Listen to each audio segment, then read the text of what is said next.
the figure. So this situation I experienced a few years ago, but still truly haunts my thoughts and sanity. I'm looking for some clarity and comfort from this. In 2021, me and my close family had decided to take a road trip to North Carolina to pay my grandmother a visit for her birthday. We live in the Midwest, so it was quite a trip. Since my grandmother lives in a smaller cabin with one bedroom, we obviously couldn't sleep there, so we rented a larger cabin a town over. After we'd spent the day having a good time and celebrating her birthday, the sky started darkening, so we decided to head out in order to make it to our cabin before it began to be too dark. The cabin we were staying in was deep in a mountain which had been extremely hard to drive up to, as it was not only steep, but muddy. We finally made it to the cabin, but not before it turned dark out and slightly raining on and off.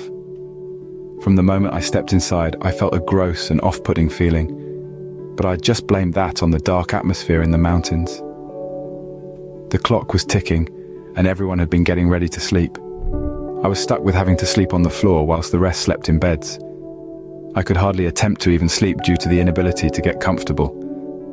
I decided to try and use the restroom and wash my face in hopes when I get back, I could finally sleep. The bathroom had been just across from where our room had been in the hallway of the cabin.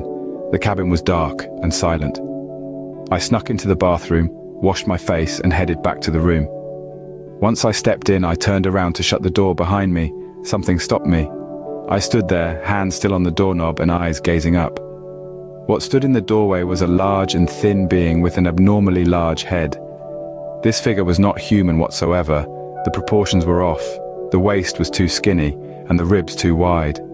The fingers lied just below the knees, it seemed, yet I didn't recognize any facial features whatsoever. It took a few seconds to register what I was looking at. My blood ran cold. I slammed the door shut while shaking. The moment the door clicked into place and finally shut, my brother woke up screaming in agony. Some background history. My brother was 20 at the time, and when he was younger, he suffered from sleep paralysis and night terrors, but he hadn't experienced something like that in 7 years. This utterly freaked me out, and I was unable to fall asleep at all that night. Is this just all coincidental, or is it truly something more and on the paranormal side? I had to receive therapy after this event, and I was unable to sleep on my own for a while. Although this may seem a bit dramatic, I still quite frequently picture that figure and remember the gut-wrenching feeling of the situation and the fear of it coming back.